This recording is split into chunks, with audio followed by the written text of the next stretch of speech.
അവർ ദൃശ്യഭാഷയിൽ വിസ്മയങ്ങൾ തീർത്ത് നമ്മളെ അത്ഭുതപ്പെടുത്തുന്നു. അതിൽ ഏറെ ചിത്രങ്ങൾ.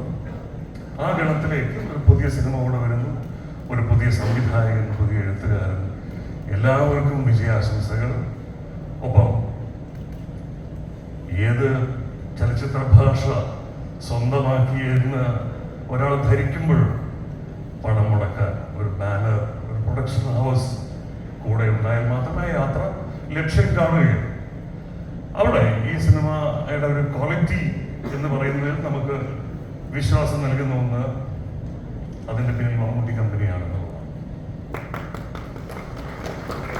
നമ്മൾ ഈ കണ്ട സിനിമകളിലൂടെ ഈ പ്രദർശിപ്പിച്ച മുൻകാല സിനിമകളിൽ ഓരോന്നിലും മലയാളി ഓരോ രീതിയിൽ അതിനെ ഹൃദയത്തോട് ചേർത്ത് സ്വീകരിച്ചതാണ്.